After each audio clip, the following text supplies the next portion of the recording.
why we can't. We can't handle it. Thanks for letting me know. Yeah. It's like, oh my God.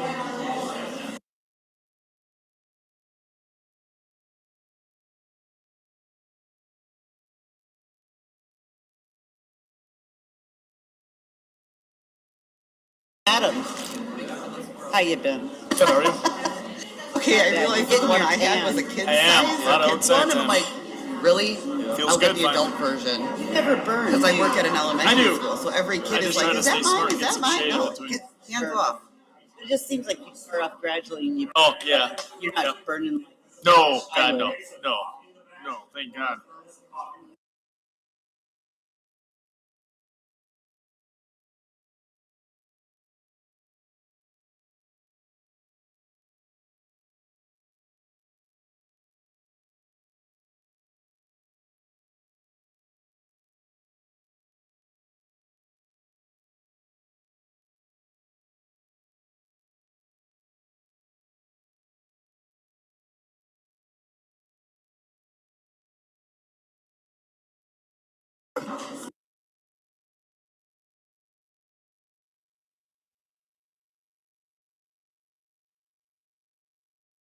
I ran.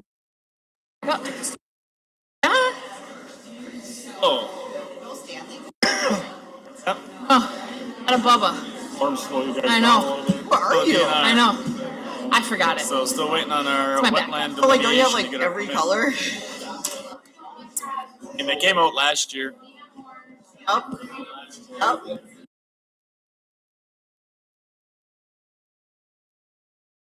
I have an orange one actually Ah, okay. as a trigger. Okay. Gotcha. Because for a while I felt like it was like every council meeting. I'm like, ooh, what color are you going to have today? Wasn't it where the wetlands is? That's kind of on. Restrooms weren't going to go there. Sway era.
It's not Not your me. fault then. It's someone's fault though. They- Oh, there. Good evening. Call to order the City Council meeting for Monday, June 15th, 2026. Please rise for the Pledge of Allegiance.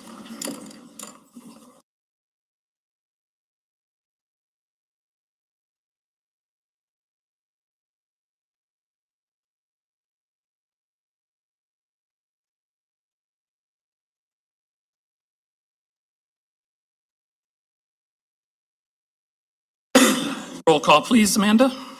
Mark Bittner. Shannon Derby. Here. Claire. Here. Doug Brandt. Here. Tim Petrie. Here.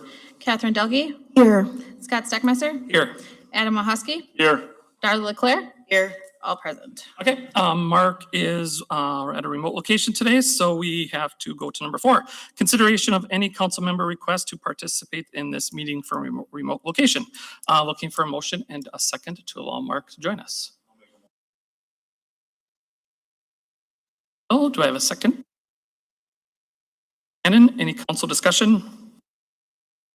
None, we'll do a roll call vote. Amanda? Shannon Derby, Aye. Bill Leclerc, Aye. Doug Brandt, Aye. Catherine Delkey, Aye. Scott Steckmeister, Aye. Adam Mahusky, Aye. Carla Leclerc. Aye. Okay, then on to 5. Introduction of invited guests.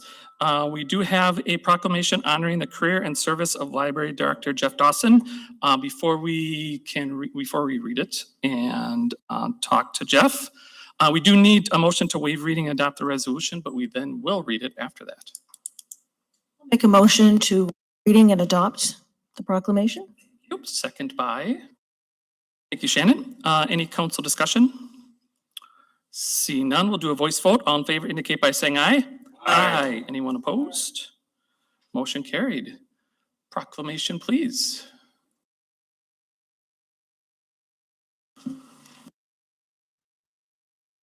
Proclamation of Dawson, a public service. Whereas Jeff Dawson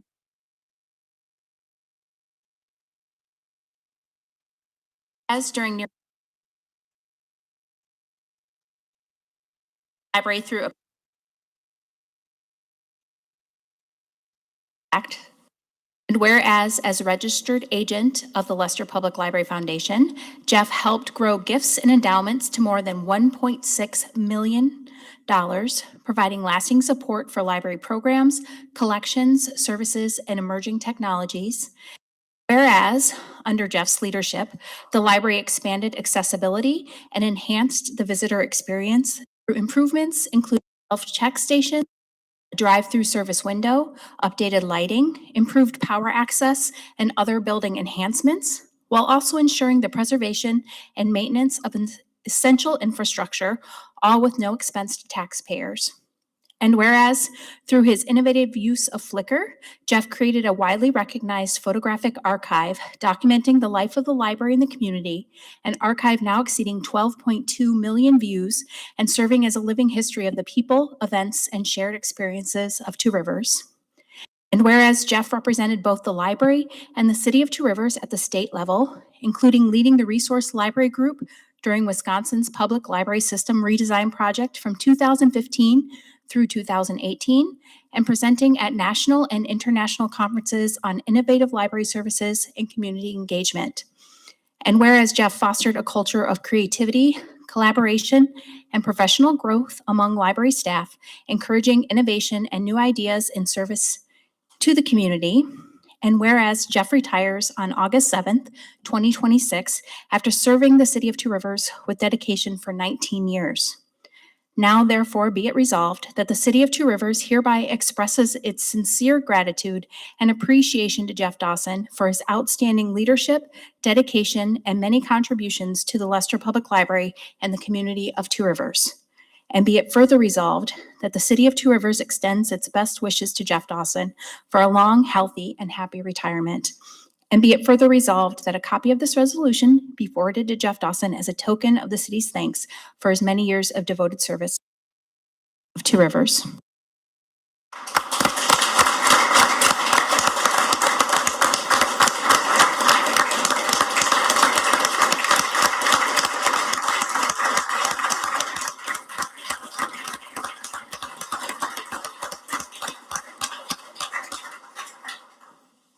Good job, Jeff. Thanks a lot. And who's this Jeff Dawson character? I'd like to meet him. Thank you for that. Thank you to council. I've prepared a little statement here. I'm just going to read it because this is an emotional time. As steward of the Leicester Public Library for the past 19 years, it has been my intent to leave the library as I found it, if not better. It's been an honor working with this variety of city council members over the years, and I have valued the support of city council.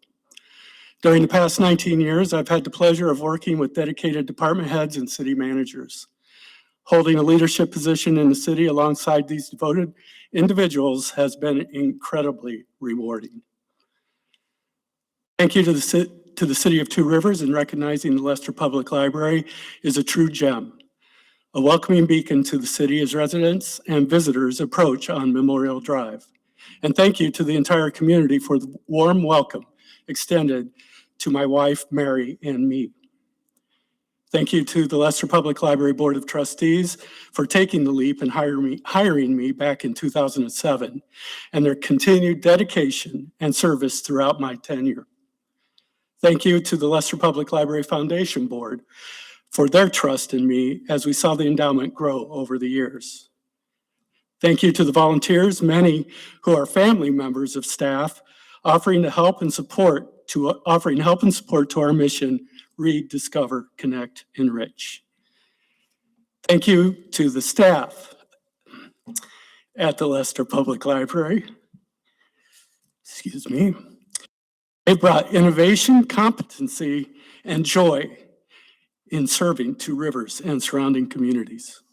Without their dedication and service, the library would not be the highly regarded resource it is today. I'm grateful to Terry Ayo as the next director, who will continue providing outstanding collections, programming, and services.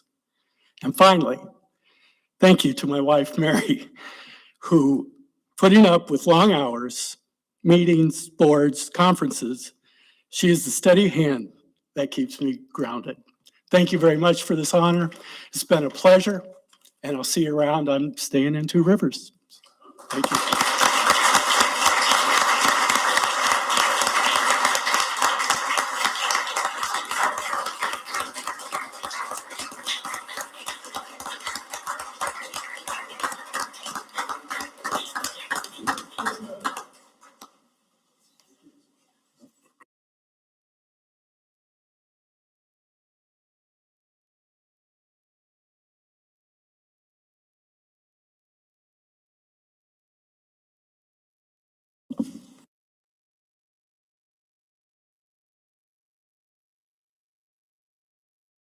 When I arrived here last August and I was living at the Lighthouse Inn for about 3 weeks, Director Dawson was the first director I met with one-on-one.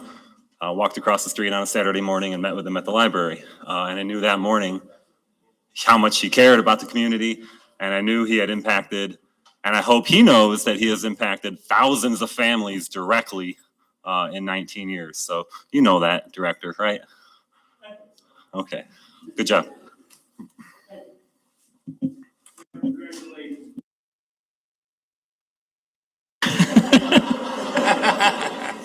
One last congratulations. Thanks, Jeff.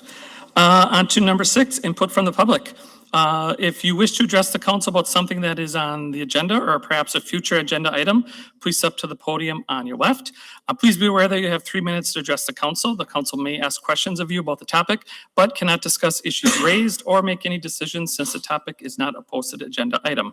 Other issues raised may be referred to the city manager or city staff for research and possible further action.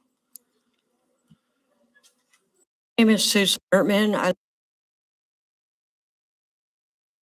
And I just wanted to address the Cabana situation that this going to happen, voted on. It says you spent 10. And what does that entail? I don't think there's enough information with what was stated. Yeah, we'll be talking about that later on tonight. We'll be talking about and voting on it. Is there concerns or something that you have, or? Are you doing the parking? Yes, we're doing a proof of concept for paid parking in lots 1 and 2. I live 2 blocks away, and they're already having campfires on the beach. And I don't know if that's being addressed by the police department or not, but they're going in between Neshota Park Beach and the Coast Guard station, and they're having campfires and stuff things there. like Okay. that. I was wondering if you were going to do this with tents and cabanas, would they be allowed to have a campfire? There's still no campfires on the beach. So So this all- is just, as far as I know, this is just being able to rent umbrellas at the beach. Okay, and then about the parking, that is going to put in place? Correct. How did they go about that? How do you want to give We're it? just doing a 10-day pilot program this summer in July and August for 10 peak days. So if you're asking if the full permanent solution for that has been settled and voted on yet, no.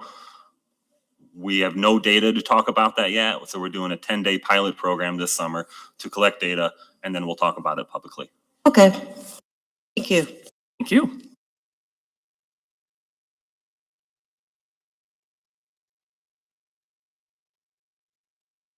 Hello, I'm 1160 Street. Last person. I just wanted to preface this with, I know that this is going to be only a discussion item for later in the agenda. I know that I just wanted to give my opinion. So as I reviewed tonight's agenda, one item caught my attention: the representation of the city and external government relations. Council discussion regarding its external government relations, legislative advocacy, and representation before state, federal, and regional agencies on matters affecting the city of Two Rivers. My question was simple. Why is this discussion taking place now? Is it because we currently have a council member who has invested years in understanding legislative processes, building relationships with elected officials and agency staff, and advocating on behalf of the residents and taxpayers of Two Rivers? Or is the purpose to discourage these activities? Advocacy is not a problem to be solved. It is a valuable part of public service. When elected officials seek information, communicate with state and federal representatives, and advocate for issues affecting their community, they create opportunities for grants, infrastructure funding, economic development, and other resources that often begin with relationships and conversations. What concerns me is the timing. Over the years, council members have been involved in advocacy organizations, political groups, lobbying efforts, and public policy initiatives outside of their official council duties. Some actively promoted legislation and maintained relationships with state and federal officials. Yet I do not recall similar discussions regarding restrictions, guidelines, or policies governing these activities. Sorry, I hold my breath. But again, this raises an important question. Why now? If there's been a longstanding concern about council members engaging in advocacy beyond the local level, then that concern should have been addressed years ago and consistently, regardless of who was involved or what viewpoints they held. The standard should be the same for everyone. There's an important distinction between officially speaking on behalf of the city and communicating with other levels of government to gather information and, again, build those relationships. Those activities are a normal and beneficial part of being an elected officer. I've reached out to the Wisconsin Ethics Commission, Representative Paul Tittle, and Congressman Glenn Grothman to better understand the legal and ethical considerations surrounding municipal advocacy. I understand that municipalities may need to establish policies regarding who's authorized to represent the city. If that is the purpose of this discussion, then it should be clearly stated. However, if the goal is to discourage council members from engaging with state and federal officials seeking information or advocating for matters affecting their constituents, I believe that would be a mistake. The length of local government comes from utilizing the skills, experiences, and relationships of its elected officials, and one council member may bring expertise in public safety or other legislative matters. Another may bring experience in economic development. Another may have strong relationships with those legislators, state agencies, and federal offices. This strength should be used for the benefit of the community, not restricted because they make some people uncomfortable. I recognize that tonight's agenda item is only for discussion, but nevertheless, I'm concerned about the appearance it creates. Public trust depends on the belief that rules are applied fairly, consistently, and without regard to personalities, politics, or viewpoints. If there's a problem to solve, then identify it. If there's a concern about official representation, then define it. But if this discussion is simply a reaction to a council member being active and effective in governmental advocacy, then I respectfully suggest we are focusing on the wrong issue. The real question is not who is talking to state and federal officials. The real question is whether these conversations are helping Two Rivers. If they are, we should encourage them. Thank you. That discussion later on tonight. Anyone else? Input from the public?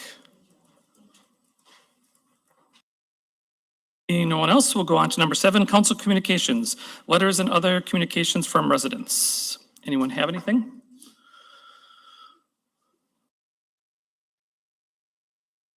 Okay, then on to number 8, council reports from boards, commissions, and committees. Anyone have anything of this? Yes, Starla. Sorry. All right, I'm back on Main Street Board. It highlights this Main Street expensive. First of all, and this is, if you want more information, get in touch with Main Street and they can give you all the details. We need volunteers for the car show, and that's coming up pretty quick. It's on June 26th, and basically they need help parking cars. Going to be the wide rummage sale, June 19th and 20th. This year, when we have the Christmas parade, for the last 2 years, it's been a theme. And this theme this year is living windows. We're encouraging businesses to make their windows live. The 2 times for live windows are, one's in November 28th, the other is December 12th. I'm not sure exactly what that means, but we can give you more information later on. But that's going to be an interesting one with whatever it is that they mean by that. And when I say they, it's us. And sometimes, let's put it this way, I've heard from people over the years that Two Rivers doesn't have much to do. And I just wanted to bring to your attention that there are events that Behringer Room, J.E. Hamilton Community House puts on. There's events at Neshota Beach, as you're well aware. Spruce Lodge has events for Two Rivers. Leicester Public Library, of course. Awakened Lakeshore. Intertwined Yarn Shop has events. Woodland Dunes, Inky Blues Community Arts Center, Tapped on the Lakeshore, which sounds really fun. Cool City Brewing, Hook and Lanes, there and Family Wellness. There are and that's not all of them. There's a plethora of things for us to do in this community, and it's all not just music driven. A lot of it is arts and crafts. A lot of it is education. And other things are, if you participate in this, you will help support our community. So I just wanted to bring that up to everybody. And like I said, if you want more information, just please contact our Main Street director. So. Thank you, Darla. Anyone else? Board. And the big news obviously was Jeff's retirement. And we discussed that, had cake and cookies and such. And just looking forward to the exciting summer reading programs that they have to offer and the other events happening at the Leicester Public Library. It's really worth checking out. Awesome. Thank you. Anyone else? Nothing else? Okay. On to number 9, consent agenda. Under A, we have presentation of minutes from the city council regular meeting on June 1st. Under B, minutes of library, we have library board, environmental advisory board, personnel and finance committee, committee on aging, business and industrial development committee, community development authority, and plan commission. Under C, we have finance reports from December 2025, January, February, and March of 2026 for debt service, general fund, Leicester Library, and the utilities report. Under D, we have applications and petitions. The first one is a temporary Class B beer license for Two Rivers Youth Sports for Beach Bash event at Noshoto Beach, June 26th and 27th, 2026. Second one is a license renewal for a period of July 1st, 2026 to June 30th, 2027. There's one Class B, 12 beer gardens, 6 landscape tree removals, and a commercial garbage hauler, new license of 3, and a renewal license of 4. Under E, we have summary of verified bills for May 2026 of $1,896,021.95. And under F, we have appointment of Elizabeth Bittner to a 4-year term on the Community Development Authority expiring May 1st, 2029, which is filling a board vacancy created by Daniel Wetstein's resignation. The recommended action for the consent agenda will be a motion to approve the consent agenda as presented. A motion to approve consent agenda as presented. Thank you. Do we have a second? Thank you, Bill. Any council discussion? Yes, Adam. Aren't most of our boards, or all of them, 3-year terms, not 4? Is this one special or different? I don't know why it's different, but it's different. You're right, most of them are 3, and this one is 4. I thought it was an odd duck too, double checked it. That's right. Got it. And then the last one is I will abstain due to the D1. That would fall under something that I am a part of. As to the CDA question, it's under statute. Cities do not have authority to dictate the terms of CDA members. It's 4 years. The only time you get lower is when you start out at actually one person is 1 year, the next is 2 years, and 3, 4. First 4 years. Anyone else? See nothing else, we'll do a voice vote. All in favor indicate by saying aye. Aye. Anyone opposed? Motion carried. Thank you all for that. On to 10, City Council formal items. Under A, the first one is a 3-year contract with Municipal Group for appraisal assessment services in the amount not to exceed $200,000 over 3 years. This proposed agreement with the Municipal Group would provide assessment services for the city beginning January 1st, 2027, following a competitive RFP process. Staff recommends Municipal Group based on its strong emphasis on resident communication, customer service, and a proactive approach to annual market maintenance that aligns with the city's recently adopted property assessment policy. This agreement is intended to promote greater assessment stability, improve public understanding of the assessment process, and help maintain compliance with Wisconsin assessment ratio requirements over time. Anything else to add? So our existing contract with Accurate was approved in 2023 as a 3-year agreement. So that expires the last day of this year. The contract being proposed tonight is a result of the RFP process we went through. It's not simply about cost alone, but the Municipal Group recommendation this evening, as you said, lines up with Council's recently adopted property assessment policy, which, as a reminder, what does that say? Rather than allowing large value changes to accumulate over time and then adjusting those big numbers all at one time, we're now leaning further into doing more regular market maintenance to keep that ratio we care about in check. We would rather be gradual and steady with this type of thing. So that's what we're leaning into. The goal is stability, investment stability, more stability for household budgets, so nobody has to go through that shock and awe value adjustment that we did a couple of years ago. So by conducting more frequent value maintenance and monitoring the assessment ratio more closely with you, with council, we can reduce the likelihood of huge swings in assessed values when we have to go through this. Our current ratio is currently sitting around the 87%. Proposal tonight is a direct result of what we've been hearing from residents over the past year. We need to do what we can to avoid the shock and awe surprise that hit everybody during the last full market reval. Small incremental adjustments over time are easier for everybody to understand and especially pay for compared to large changes that occur after decades. Back to the first one.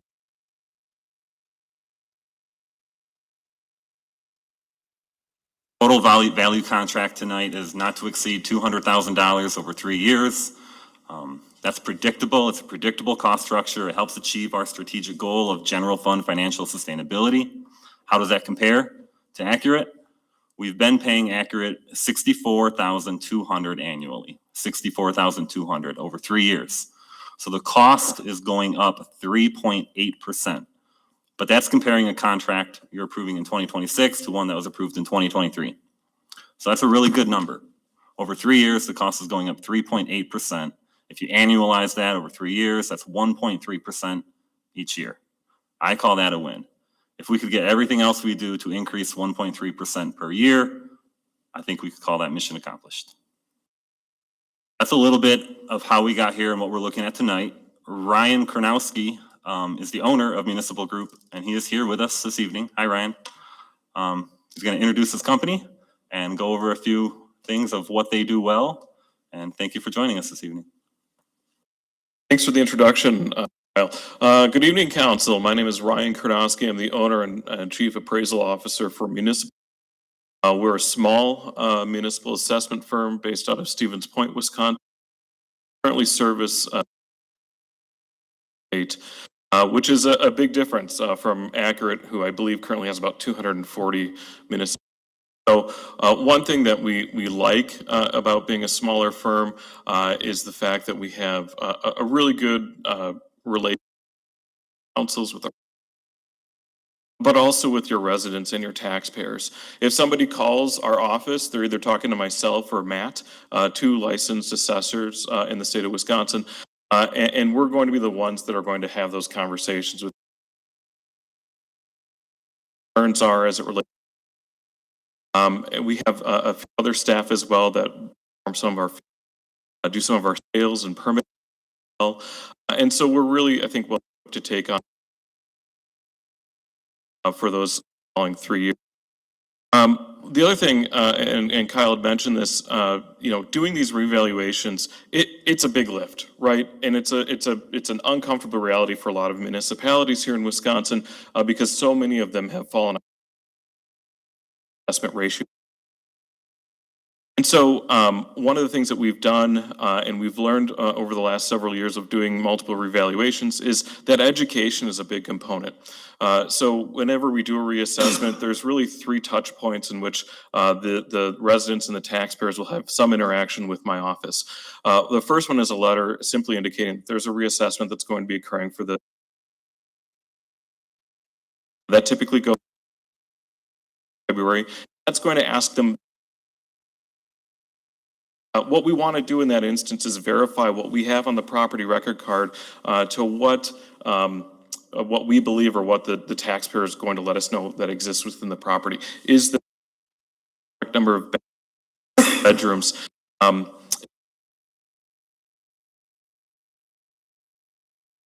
That can all come into our model. Second touch point is going to be an FAQ, which is a 3-page document that we provide to all residential property owners that explains the reassessment process, gives them a real example of what it could potentially do to their property taxes, depending on a number of different things. And document itself, and that's always available on our website as well.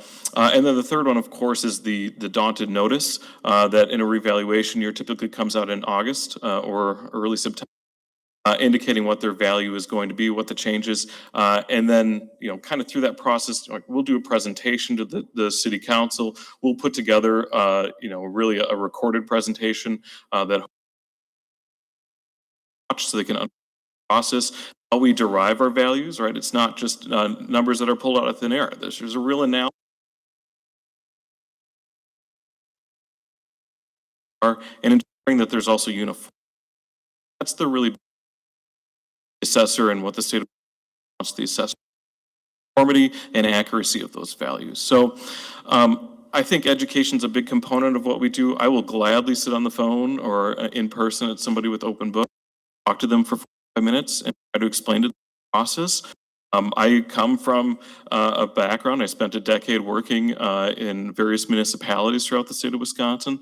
So I have a real appreciation for explaining to the residents why their assessment is this and how we derive this value. And of course, a concern our values wrong, we're open to having that conversation with them, provided that they have, evidence that our value is incorrect. A lot of assessors will say, this is our value and we're not going to change it. We're open to having those discussions because we understand that mass appraisal is and if there are unique characteristics of a property that should be taken into consideration, we can definitely do that as part of their open. So we're really looking forward to taking on Two Rivers as a municipality, and I'm happy to answer any questions to the council. Thank you so much for coming tonight. I do appreciate it. Your RFP answers were very thorough. We would be one of the largest, if not the largest municipality if you were to take on Two Rivers. We're very generous in saying you would sit on the phone and answer questions, and our residents would have a lot of questions based on the last go around. How are you prepared to take up that lift? Are you augment your staff if you? When you look at like the contracted assessment world, what we see is like one licensed assessor for every 10 municipalities. That's kind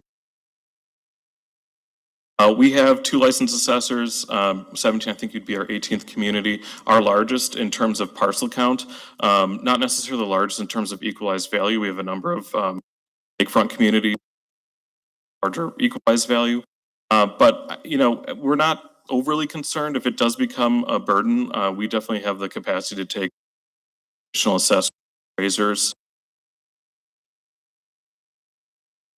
Else? Yes, Adam. I was gonna ask similar to the last question that you got. Having only 2 of you, I know there was a big influx of questions that came out of the last assessing process. And are you sure you are equipped to handle that? Because with the last assessor, they were not equipped to handle that. And some people didn't get phone calls back.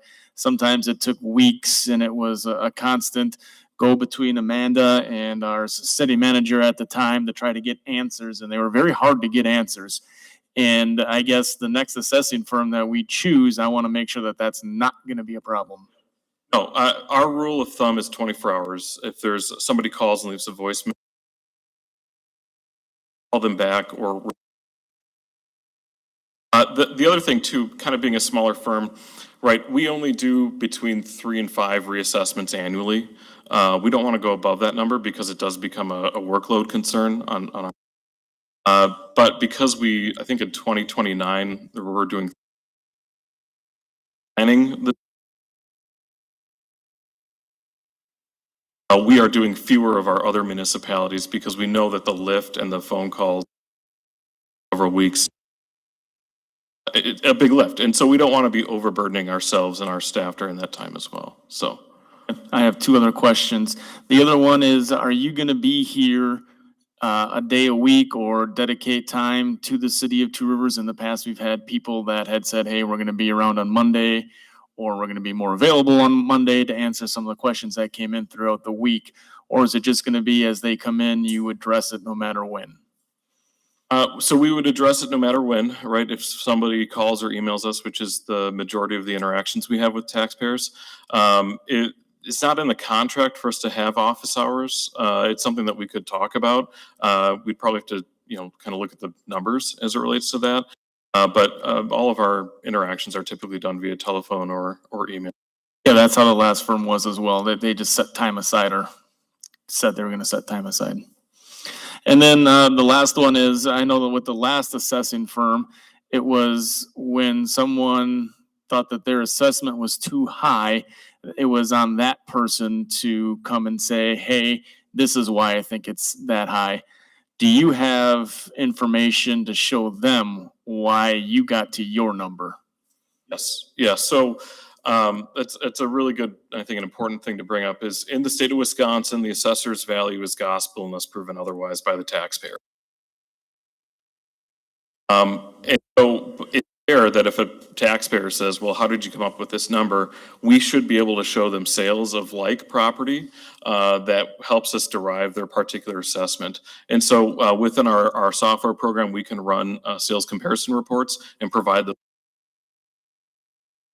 Thank you. Else, any questions? Yeah, Tim, go ahead.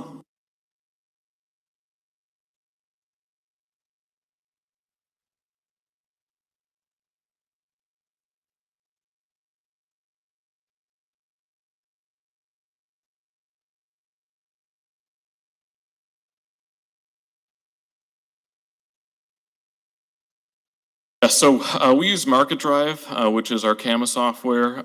It has been essentially the longtime gold standard of created mass appraisal software in Wisconsin. At the end of each assessment roll, we upload all of the property record cards to assessordata.org, and from there, a taxpayer can property address, property record.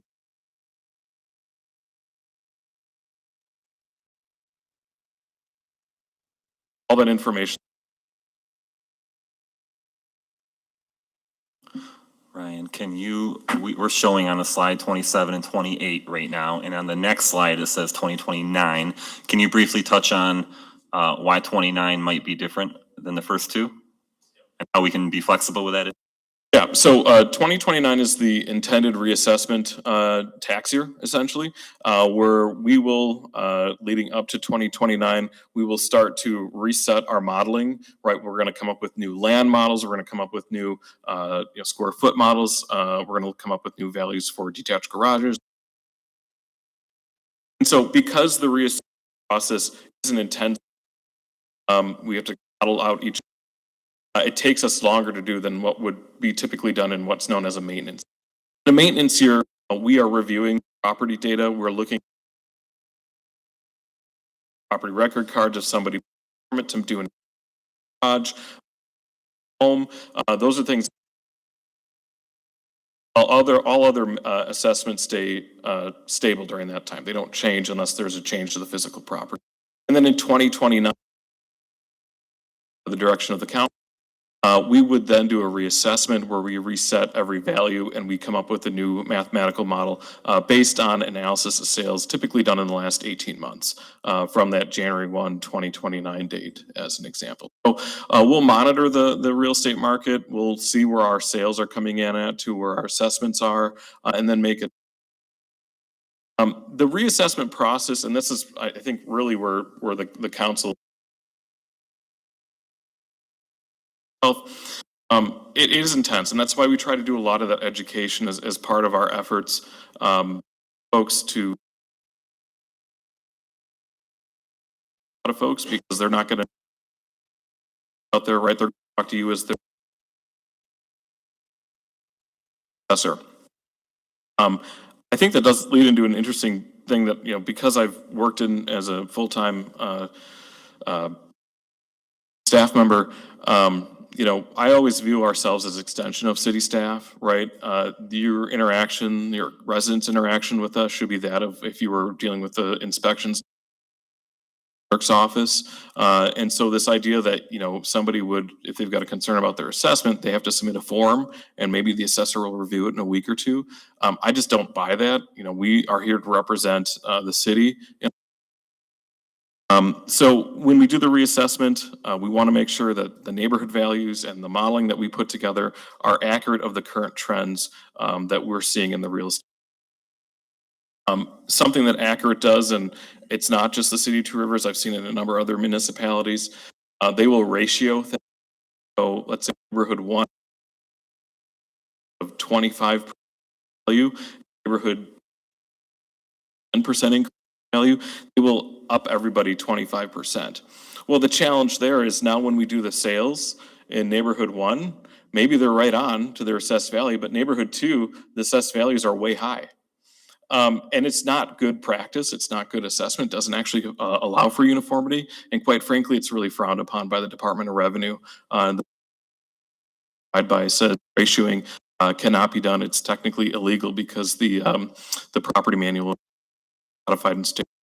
So that's likely why you fell out of compliance so quickly, right? You were in compliance for 1 year and you're already at that 87%. It's because everything was probably pretty, everything brought up at the same rate, I should. And the reality is that different neighborhoods call for different economic standards and so, get into the modeling for each individual neighborhood. It's not a citywide model. So a ranch home in neighborhood A will have a different price per square foot than a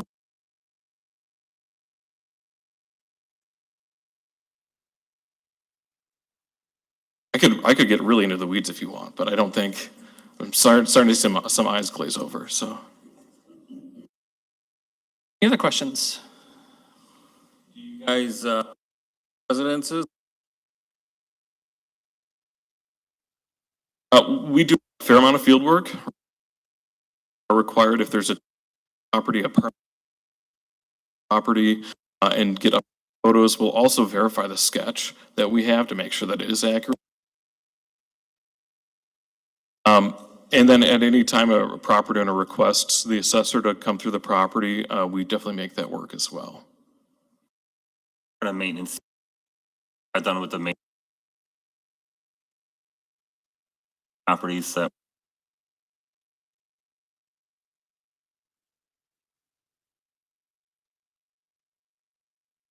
I think the important thing is resident community service approach.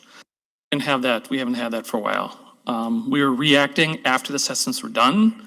Then we were trying to educate people of why it's that way. I like that it's a proactive approach instead of just reacting to someone complaining about it or something. So I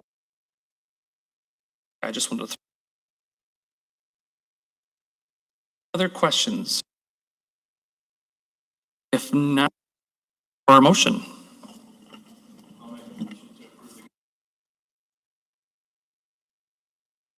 Thank you, Doug. Do we have a second? I will second that motion. Thank you, Catherine. Any council discussion? See none, we'll do a voice vote. All in favor indicate by saying aye. Aye. Anyone opposed? Motion carried. Thank you very much. Thanks for coming in. Appreciate it. Let's see, on to B, commercial lease agreement between the city of Two Rivers and Rosanna Cabanas for the rental of beach tents at Neshoto Beach.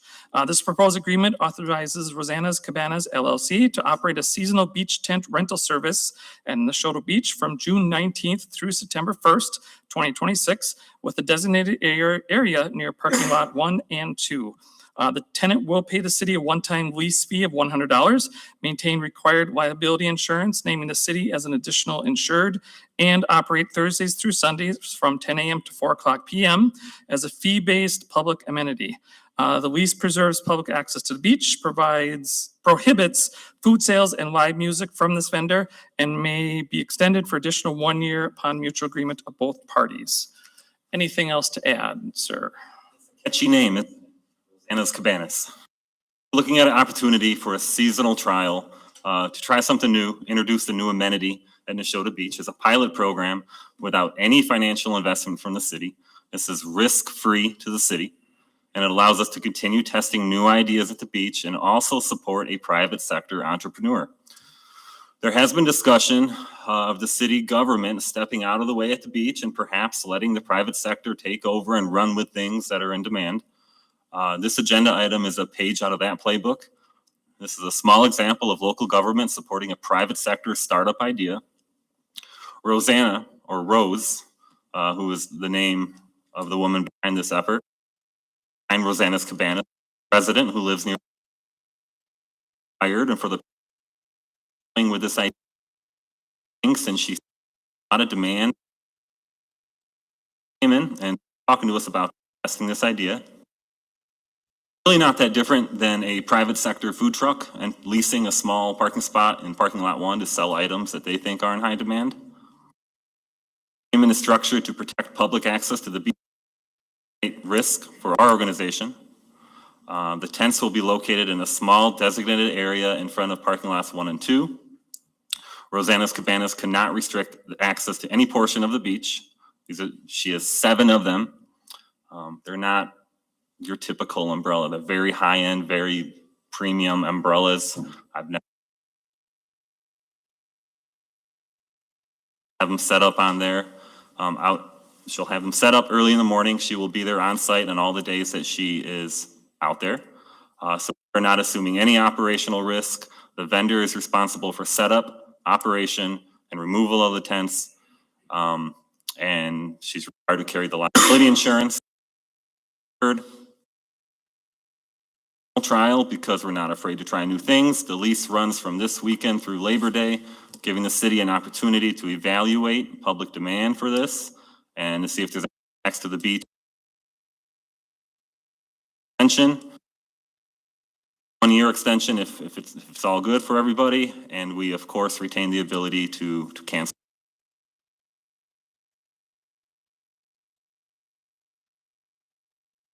That's the background on. Excellent. Any questions? Yeah, Tim.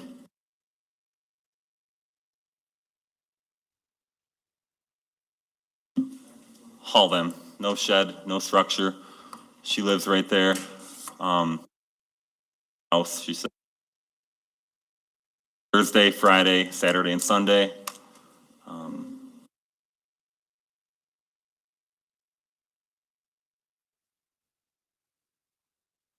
Yeah, she put together this impressive website. It'll be most bookings ahead of time. Have them set up on Drive. It'll have it on it, and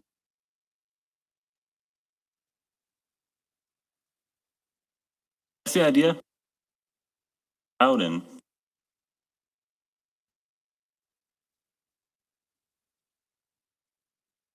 Yeah, I have no problem with us doing it this way. My only question is, before, did we not charge other people or want to charge other people 5 to 10%? So I think we had a kayaker that wanted to do something very similar to this. And I thought it was 5 to 10% of revenue. I mean, this is a much better way of doing it. I just want to make sure that what we have on the books reflects that. Or if we have to change what's on the books to reflect this is a better opportunity for business people to be able to use this in a much simpler way. Just maybe double check that that's what we have going. The other thing is, she can operate Thursday through Sunday, but she should probably just change it Sunday through Saturday. And just in case she has days on Monday, Tuesday, and Wednesday that she would prefer to be out there.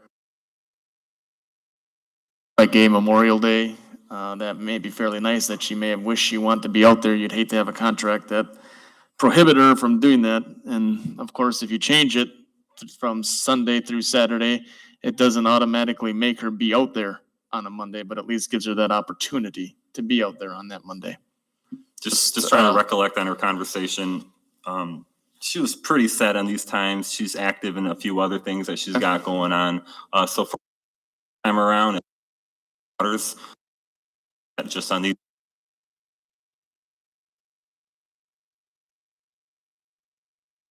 One year, just anything, $100 flat fee. I don't want to make it overly burdensome in any way. Hamper it down. I think the flat fee is a better option. I just want to make sure that we don't have something different on the books because I kayak thing and I thought it was a percent. Correct. That's all. Noted. Thank you.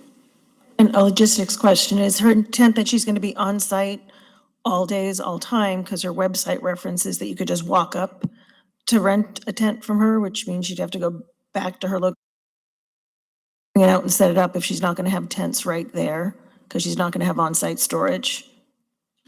She would have them set up in the morning. And then if it's like a walk-up, there would be a QR code on the sign and you would.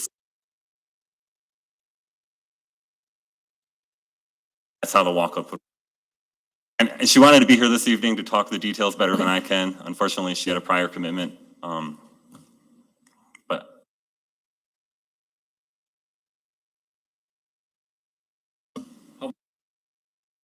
Hang on, Mark. Hang on, Mark. Hang on, Mark. there are Go first. there are 7 different products that she purchased. She has 7 in her inventory, small, medium, and large. I think one of them is a big giant one for 8. The website quoted a 7x7, a 9x9, 11x11, and an 11x22. That's pretty big. So there is one giant one, That's the some big small, one. medium, large, and one extra large. Okay. Okay, Mark.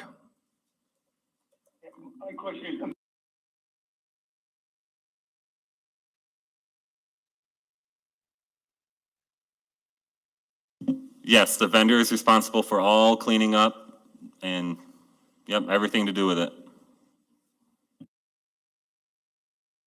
Yes.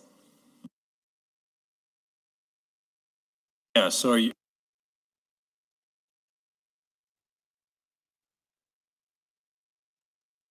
Yes, it's marked on an exhibit in the agreement. It's a section in front. That where she's selling, or can the cabanas be at any point on the beach or just between? Just in that designated section. Okay, They can be set up anywhere on the beach? No. just in that designated section. Just in that general area out to the water. Yep, so people aren't gonna take them and move them elsewhere. federal government, Correct. to the beach this by Army Corps of Engineers?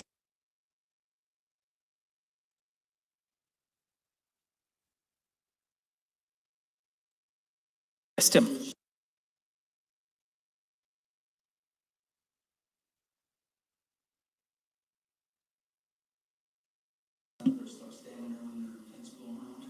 It's talk to her about, I don't remember that.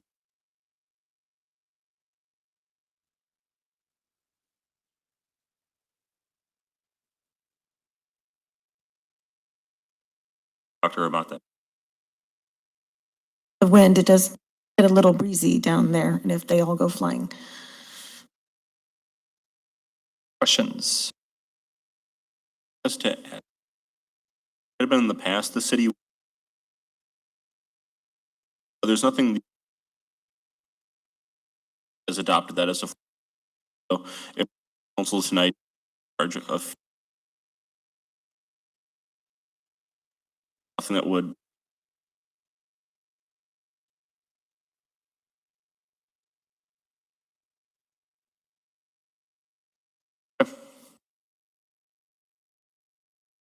If there's no other questions,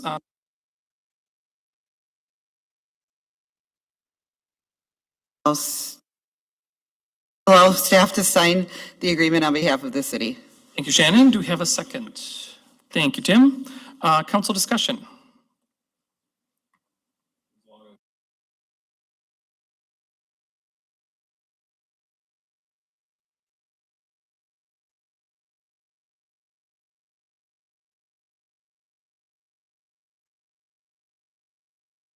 Yeah, we'll just be contacted, or Mark will be contacted, or someone will be contacted. if there's an issue, the city can simply withdraw the contract on 24 hours notice and give her her $100 back and, you know, end the program. So action.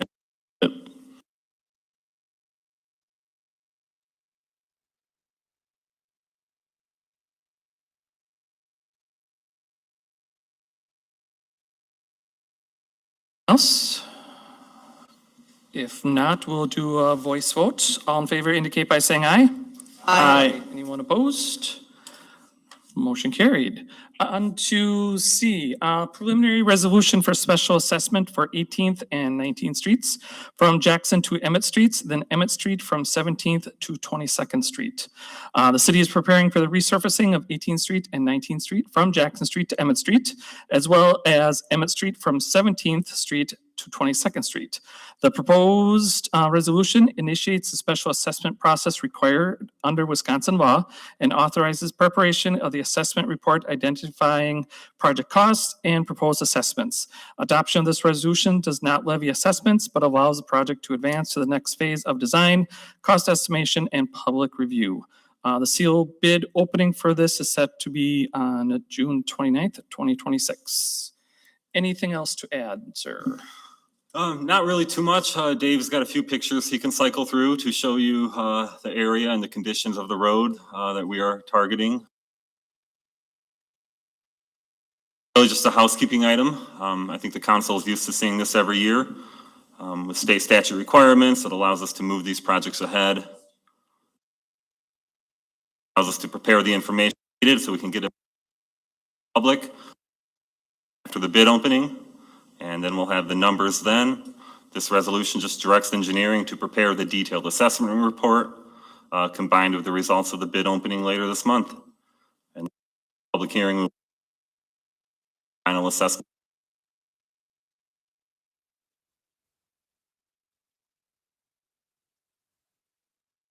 If not, we are looking for a motion then. Make a motion to waive the reading and adopt the resolution. Thank you. Second by? Thank you. Any council discussion? See none, we'll do a roll call vote. Amanda? Shannon Derby. Aye. Bill Leclerc. Doug Brandt. Aye. Catherine Delkey. Aye. Aye. Adam Mahusky. Aye. Darrell Leclerc. Aye. Mark Bittner. Okay, thank you all for that. On to 11, city council discussion items. Under A, we have presentation and discussion with WPPI Energy on long-term power supply contract extension. Please yes, direct sir. your attention to Director Brian Delman, who works with a great team to keep us all powered up. Stuff with a little last contract. Going back even further, late 70s, there wholesale power. WPP. Controlling these energy. Rivers Utilities with founding member. Joined approximately 30. After 46 years, WPPI still have a strong partnership, and we strive to continue to deliver safe, reliable, affordable, and cost-competitive power. Two Rivers Utilities and the community benefit from the many programs and services offered by WPPI. And I'm joined by President and CEO of WPPI Energy, Mike Peters, as well as WPPI Energy Services Manager, Tom Bolt. He's going to discuss power cost competitiveness, demand projects, long-term.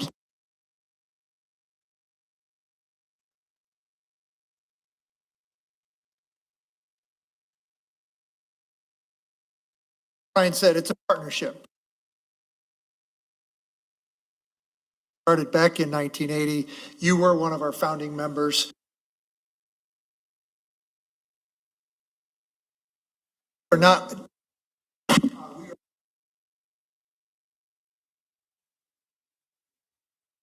Power supply. So I want to talk about the contract, what it is, why do we have it, what are the benefits?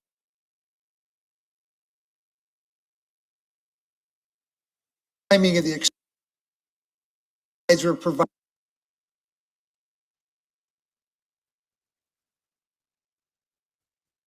Big question that I've gotten so far, this in particular is why 46. I will walk you through why we're asking for the length of contract that we have. So I thank you for the opportunity. Have any questions at any? First thing that I want to talk about is our long-term objective is reliable, affordable, sustainable power supply. Competitiveness is critical to your community. Our long-term approach to power supply, I think, shows that our cost shows that over going back to 2012, our costs have been relatively stable. Even in an instance in 2022, when wholesale market prices went up 100%, our cost to members did not go up that at all. They went up about. Done a really good. In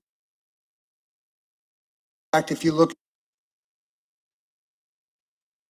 significantly low,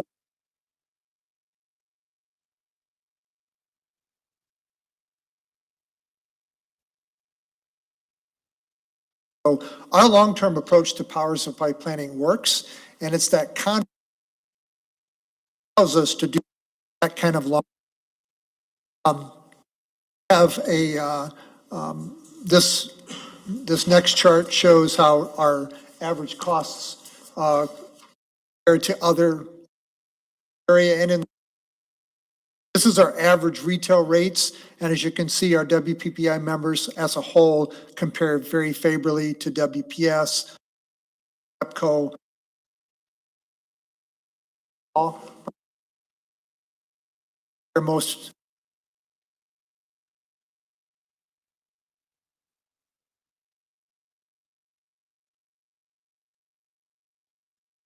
still compared. This is really very well to the way you run your utility in partnership with WPPI.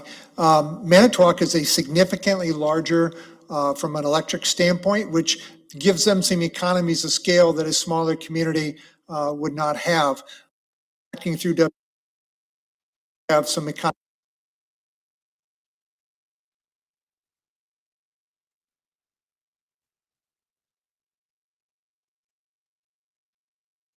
WPPI larger have a good story to tell your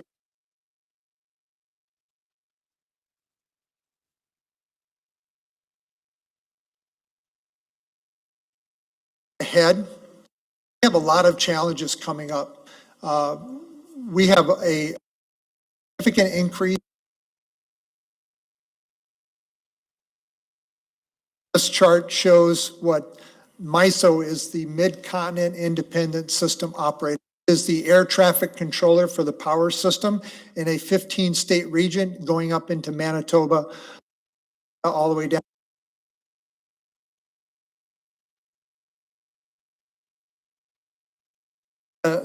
They operate a wholesale power supply market that looks forward.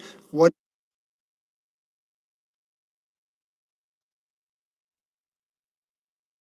they're projecting at significant increase in power demand that actually could double the size. There's a lot of challenges that we're looking at going into over the next 20, 25. We believe that our long-term planning approach works very well. Contracts that allow us to look out 30,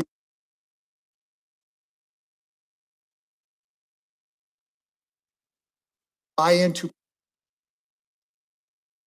cost effective. Look at our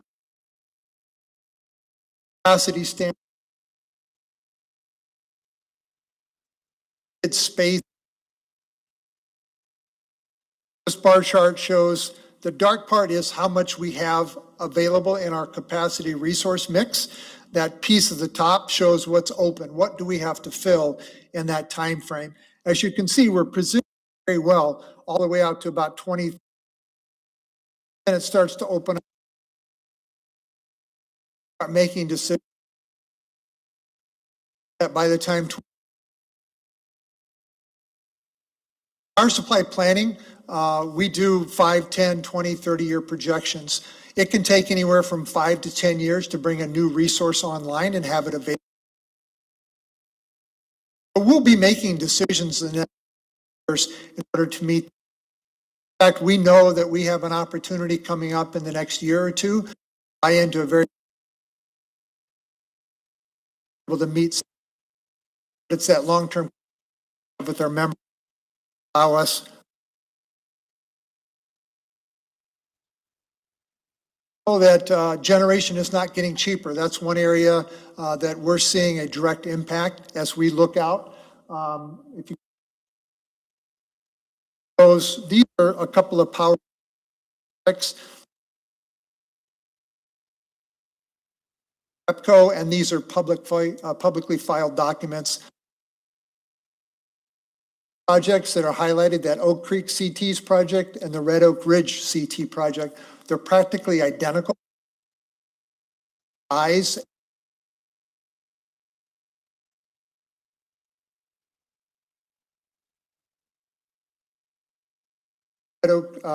Bridge project is cost differential. Project that's coming, seven is about but you know what $700 is. Project that comes online in 2030 is $1,600. Just a few years difference shows you how much of an impact cost increases are going to have in the power supply mix. We're trying to make this.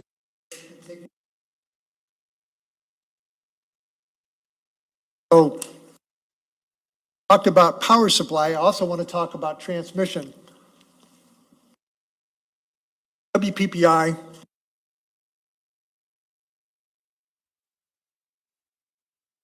ATC just a few years about what their capital over a 10-year period back in 2020, expecting about billion.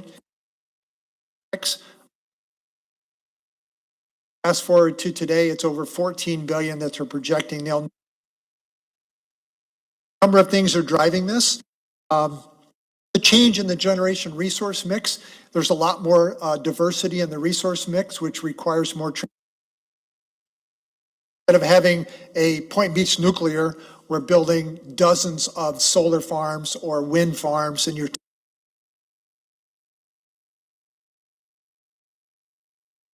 having system reliability issues. Parts of it are close to 7. Like any other infrastructure, there has to be renewable. So that's a big piece.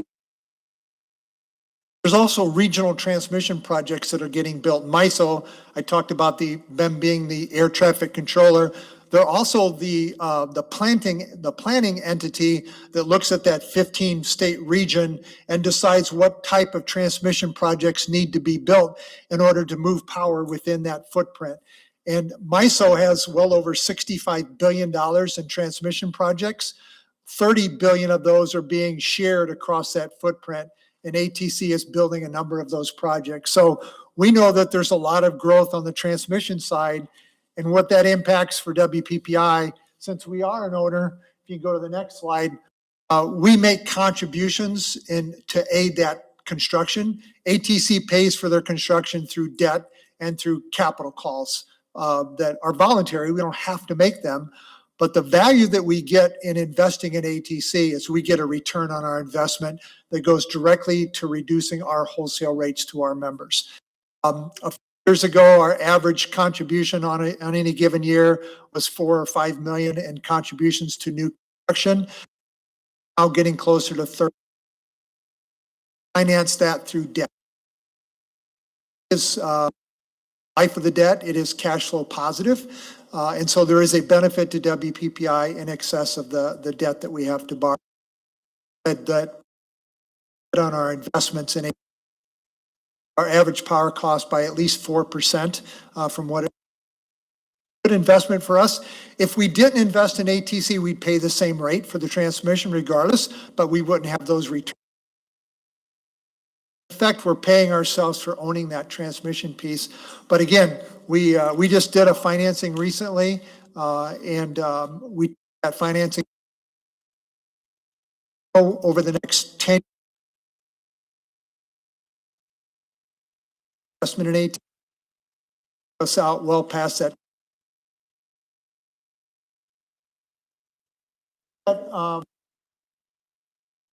From day one have always looked long-term. That was the purpose of why WPPI was created. We have a history of long-term planning. Brian talked about the last time we did the extension in 2015.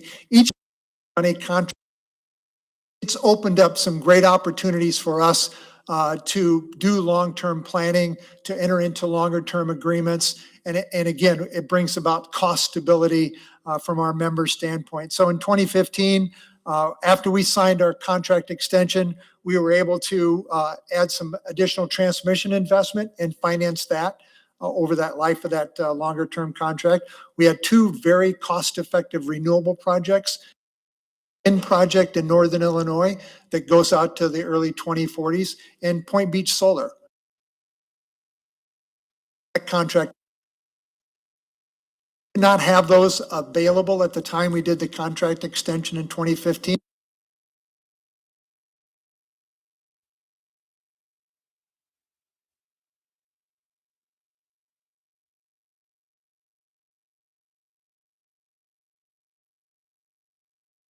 Couple of very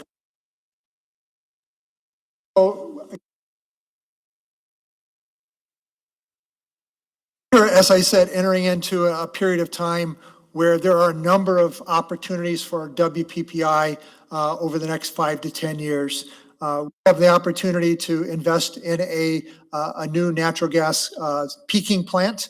We know we have some open space that we need to fill. We have an opportunity to invest in a lower cost peaking plant and looking at that.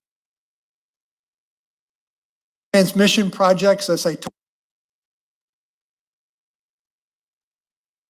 know that we'll be able to invest in that and pass on to our help reduce our average power our members. Have what's called an energy prepaid transaction. This is something that has come into our industry on the electric side. It's something that's been in the gas industry for a while, but there's a way that we can enter into a prepaid power supply to finance recognized under the Internal Revenue Code, and it allows us to partner with a banking institution that can take advantage of our tax exempt status and give us a savings on a purchase power agreement. We have an opportunity to enter into these kinds of arrangements. We can take our contract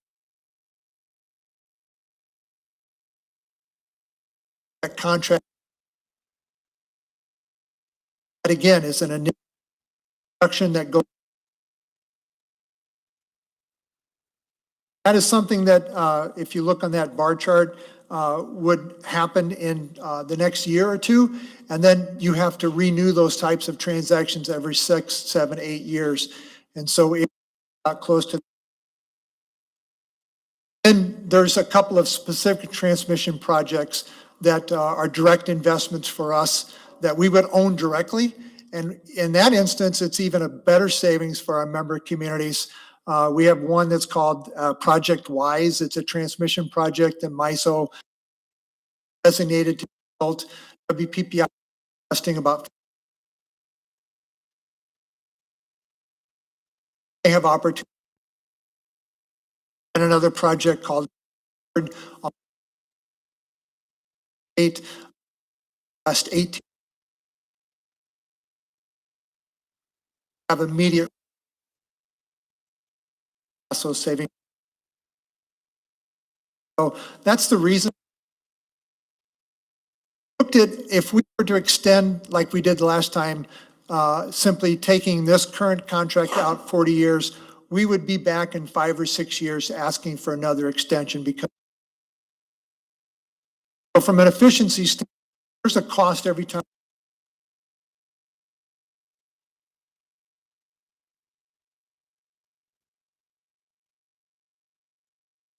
So to be efficient, we're looking at extending our contract 18 years, which was the exact same extension that we did in 2015, but it does result in a slightly longer contract. It's not just a. Frankly, when you're a member of WPPI, the length of the contract is almost irrelevant. You are an owner of us. It'd be like, what kind of a contract do you want to have with your water department or your utility department? We are working with 50 other utilities, structure, how you provide a lot of the service. Big part of what WPPI does, and we have a number, as I said, opportunities. So, tonight was really for informational purposes only. We're planning to send out the actual document.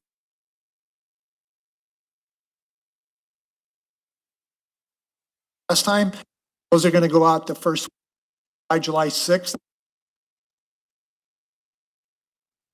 Further discussion. Our objective is to have this wrapped up by the end of the year. We do have a couple of months into February where we member community is a firm win.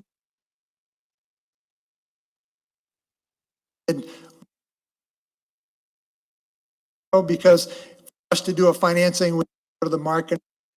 These are the contracts that we have a relationship with the member owners. Ultimately, our customers, which allows us to pay at the time for it is.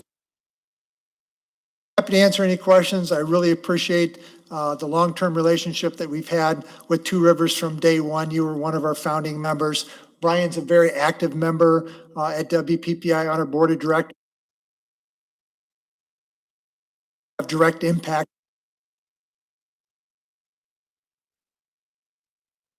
Have a very working relationship.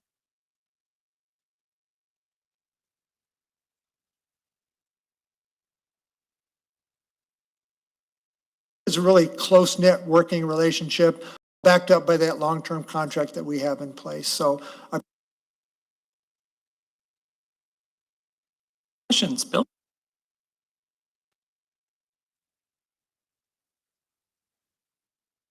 I would what? From our standpoint, AI it's an interesting animal. From a power resource need, it is massive. Some of that growth that you see in that MISO, that projection, there is a lot of data center growth in there. There's a lot of new factory EVs are coming into their projections later into 2030s, going out to 2040. For WPPI, we do not have any data centers targeted in our member communities. We probably get contacted once a month or once a week from a potential data center. But we don't have any that we're building into our projections. That load projection that I showed you, what we need from a power supply standpoint, that's our native load. That is all of our member communities and whatever incremental growth that you all have as an electric utility. We do have some members that have some large loads coming into them, but they're probably 5 or 10 megawatts at most. A very large load for a municipal utility. Some of the data center loads are 500, 1,000 megawatts. WPPI alone, collectively, all of our member communities, collectively is 1,100 megawatts. There are data centers that are being built that are 2-3 times the size of us as a power supply demand. We're not factoring any of that into our load projections because we're not serving any. One were to show up in a member community like Plymouth, we would work with your city, with that customer out the best way for you to provide service that protects the city, protects WPPI and the other 50 members. Mr. Peters, is it accurate to say that large-scale AI data centers fly in the face of the philosophy, the underlying philosophy of WPPI? Because the two things we're after for WPPI is stability. Yeah, we've talked over the last year because we've been approached by data centers, our members have. And then we get brought in and we have been asked, okay, how would you serve this data center? It could be, we had one that was about 300 megawatts of load. The city that, just for a frame of reference, Two Rivers is what, 20 megawatts of load? So a 20 megawatt is a typical WPPI community. This data center was 300 megawatts that wanted to locate in that city. Our objective if we were to serve a data center would be to maintain a separation of the resources that we would need to serve that data center from the rest of our portfolio. So the data center would pay 100% of those costs. It would isolate our other members from paying those added costs. And then we would look for actual benefits. How do we reduce our member costs because of the ability to serve this very large load? Can we get some added revenue that would reduce our cost to the other members, but not expose or mitigate the risk that we would otherwise have? So it doesn't necessarily fly in the face of, but it does present a challenge that we would have to address. How do we maintain affordability and maybe even improve our affordability? And how do we mitigate the risk of serving such a large customer? So we would work with them to make sure that everybody understands. And it's not too dissimilar what WEPCO is doing with their large loads. The data center is agreeing to pay for the cost associated with serving the data center. And so we would ask for this. Couple of questions, and because you said there's a bit of a window before we have to make a decision. This is, and I'm fairly new to council, so please forgive maybe my Oh, no, not at all. ignorance on some of these things. First of all, I'm not necessarily a fan of signing a contract that will not expire before I do.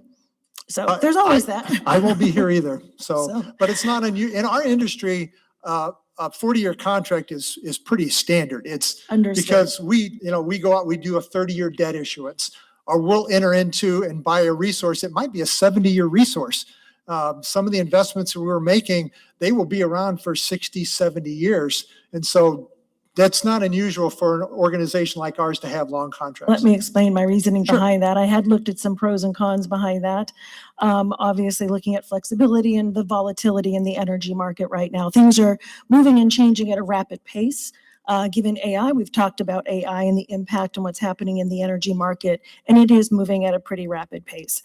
I'm not quite so concerned about what's happening with AI right now. I think things that are happening in legislation, the ratepayer utility legislation and data center accountability would take care of that. They are forcing those companies to take care of it online. What I was listening for is what you're looking to do in this 30-year plan. And I was listening for some more diversification in what the plan would be to provide options for us, right? If I'm looking and reading the tea leaves, I'm looking at what's happening in Virginia, I'm looking at utility companies that are gobbling each other up, right? NextEra, et cetera. With that comes reduced for the folks. So if we're in a longer term contract, we might not be able to negotiate lower rates. So what is happening for you from a diversification of portfolio? Are you looking at, on these transmission lines, introducing battery energy storage, which can hold that energy and smooth it out for surge times, so that can drop the rates? Are you looking at small capacity nuclear facilities out there to add to your portfolio? What else is going to be coming online? I'd love to hear some of this over the next couple of months as you come back in. As opposed to let's get into more debt, let's do more borrowing. What else could be coming online to service the growing needs that are coming out there? I think that's just some of the things that popped into my head as I was listening to your Happy presentation. to go into as much detail as you want, but the answer is yes. We're looking at everything that you brought up. We've actually done a deep dive on batteries over the last year. We actually were looking at a battery pilot program in the city of Menasha. It just didn't pencil out. It wasn't cost effective today. That doesn't mean by 2030 it won't be, but as of right now, we were not able to bring it in and make it a cost effective resource. A couple of years ago, we signed an NDA with NuScale, which is a developer of a small modular reactor. A number of us in the Midwest signed that. We spent a period of time looking at their information. And again, it was not a cost-effective resource at this time. One of the things, the challenges for an organization like any municipal utility, we are not wanting to be on the cutting edge. There is not an incentive for us to take that kind of risk in that kind of technology. We don't want to be serial number one. We want to be like number 20. And so we're going to let others lead the way on SMRs to invest in that. The technology's been there for 15 years and it's proven. I'd look at APS, Arizona Power Solutions, and what they've been doing out there. Well, there is no SMR actively operating in the United States. SMRs are being built, but there are none that are built today. We buy out of the Point Beach nuclear plant. 20% of our energy comes out of Point Beach Nuclear. We signed an extension to that contract just last year. We'll have that resource in our portfolio mix going out to 2050 and 2053, or 2053. But we have nuclear as part of our mix. SMRs are being developed, and we're watching that technology closely. We're watching batteries very closely. Our power supply diversity has changed significantly over the last 15 years. When I started at WPPI, more than 60% of our energy came from coal.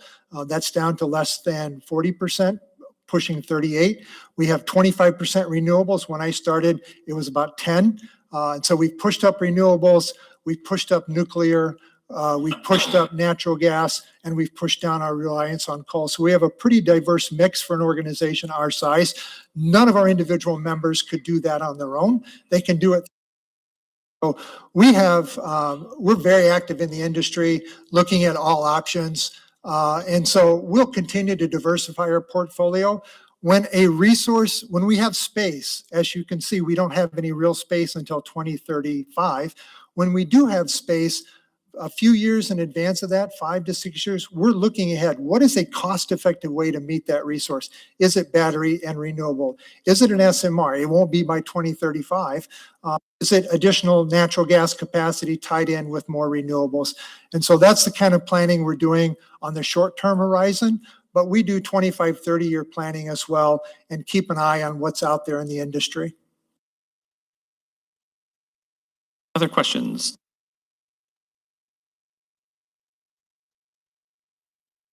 Any what? Clean coal? I don't think you're going to see, well, I take that back. The current administration has just announced some grant money to help an utility build a new coal plant. The utility coal plants that we have investments in, converted to natural. Other coal plant that we have an interest in, coal plant. That one is being targeted to be converted to either a peaking plant and using gas by 20, or torn down and a new gas plant built in its place. But by 2035, we'll have very little coal in our resource mix. We're minority owners in both of those plants, and so we don't get to dictate what happens to those plants. We're basically, this is the plan. By 2035, we'll have more natural gas, more renewables in our mix, and no coal in our mix.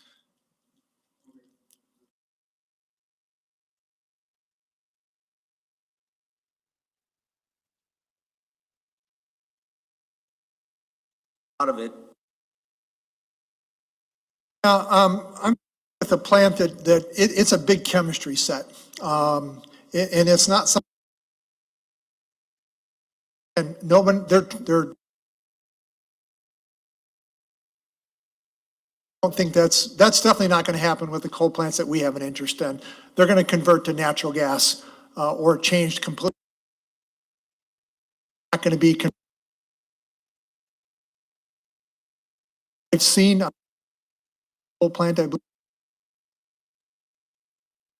Power supply piece of it is much smaller than the other infrastructure. Gas, or take the coal, convert it to gas.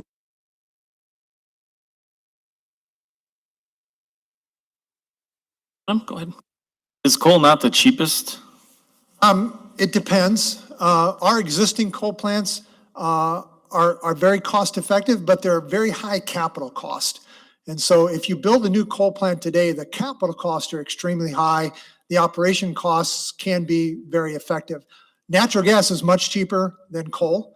Renewables, from an energy standpoint, are the cheapest resource you can have from an energy standpoint. They get dispatched first because there is zero energy cost. And so in MISO, the way the markets work is all the generation that's in the footprint, there's about 130 gigawatts of generation plus. All the generation owners, ourselves included, will tell MISO the day ahead, here's our resources that are available to generate tomorrow. Here's what it costs to dispatch those resources. Renewables dispatch typically at a negative cost because there's tax credits involved. And then everything from there on up, we have one generator that's available to burn oil. And so that's a very expensive resource. MISO takes all of those resources, stacks them up, least cost to highest cost, matches that up with the load in the market, and just goes down the stack and dispatches them in order of cost. Renewables get dispatched first because it's no cost. Nuclear gets dispatched because it's a must-run resource. You can't ramp up and down Point Beach Nuclear. It just runs. And so it's a must-run resource. All the other resources are dependent upon how much load is there. On a day, in spring, the load across MISO is much lower than it is on a hot summer day in August. And so you'll have a lot less resources running on that type of day than you would in the middle of summer. But coal is a very capital intensive resource. We would love to keep our coal plants operating long-term on coal. But as I said, that's not going to be our decision. That's WEPCO and Minnesota Power, which owns Boswell, the other plant that we're invested in. They're great resources. They run really well. They're cost-effective dispatch. They're not the cheapest from a dispatch standpoint, but they're very cost-effective. We would keep them running in that fashion, but it's not our call. And we're definitely not going to be investing in a new coal plant because nobody in this part of the country's. Yeah, because it was just a couple of years ago when our power went up, our peak power went up. And I think it was like 2 years ago. And when I asked that question, it was because the coal plants that we had went down and we were relying on other power sources that were more expensive and coal was the cheapest. 2022, well, we had an instance a few years back where both of our coal plants went offline for that was the year. Unplanned maintenance. Mhm. They both had tube leaks and they broke. I mean, they're big machines. They do break. They need maintenance.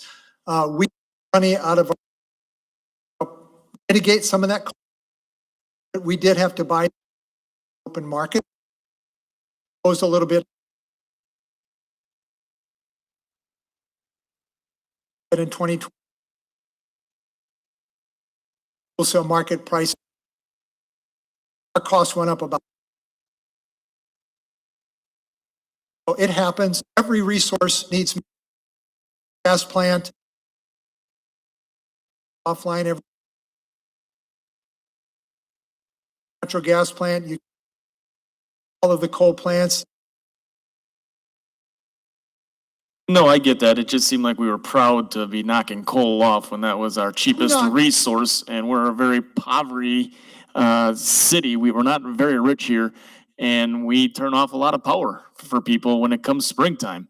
And the cheaper we can offer this is the better for our community in hopes that they can pay their electric bills and we can keep their power on year round and not have them struggle. So it's near and dear to a lot of people here because they struggle with paying their bills. When we look at a resource, first thing we look at is it cost effective compared to other options that we have? If we have needs, we gotta fill that need. What is the most cost effective way for us to fill that need? It could be a short-term contract waiting for something else. It could be a resource buy into that. Just buying straight out of the market at that point in time. And we look at every opportunity, but the first thing we look at is it cost effective. The second thing is that how reliable of a resource is it? Is it going to break down? Is it going to be there when we need it to generate? And then the third issue that we try to balance is it a responsible power supply resource? We look at sustainability, we look at renewable. We take into consideration all of those factors, but I can tell you our executive committee, our board, cost is paramount. You could be a very renewable heavy utility, but might be very expensive. You very cold. Our fuel mix is this diverse. Really brings about line graph. The stability in our power supply costs can't be questioned. They've been extremely stable over. And still cost effective, are the low-cost wholesale power supplier that you would even have if you had are the low-cost provider from a wholesale. Lower than Glue, we're lower than, that's Great Lakes Utility, it's an organization similar to ours, lower than every investor-owned utility that you potentially could buy from. We're lower than a Market Energy Resources that you would potentially look at. And we are the low-cost provider. Manitowoc. Manitowoc owns some of their generation resources, which puts them in a pretty good position. They're at a size where they can own some large scale generation. They're probably about 100 megawatt utility as a. Well, they own some generation resources that are older, which they're more depreciated, which helps them. Also buy some from.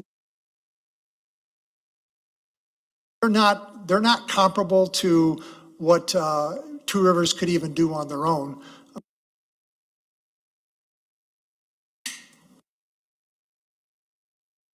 Questions? Mr. Peters, most municipalities have a 5-year CIP. The good ones have a 10-year CIP. The best ones have a 20-year CIP. How long is your CIP? Capital improvement plan. Capital improvement. We look out, from our standpoint, we do a 10-year planning on our capital investments from our generation, which it gives us good visibility. You can see from that where our needs are. We don't try to plan 20+ years out on our capital. A lot of what we do is opportunistic, like the option that we have to buy into a new combustion turbine. Hopefully by the end of the year. Opportunistic. We're not big enough to build a 1,100 megawatt combustion turbine, but we have an opportunity to invest in one and own a piece of it. So we'll do a 10-year capital plan. We put a 5-year projection on our budget each year, but internally we're looking out 10 years. But we know what our existing generation fleet, what the maintenance schedules are, and those are typically, we're looking at 5 years on maintenance schedules for our. We have a mix of about 60% purchases that we do. We have a pretty diverse portfolio. And so like Point Beach Nuclear, Point Beach Solar, our wind contract, natural gas contract, those are all purchases. Have a CIP. The resources that we own directly are they're gas plants, and we have a pretty solid maintenance schedule that's about a 5-year rotational maintenance schedule. So we don't need.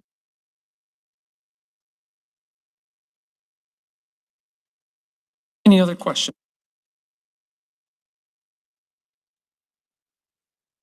Thank you very much. Appreciate your time.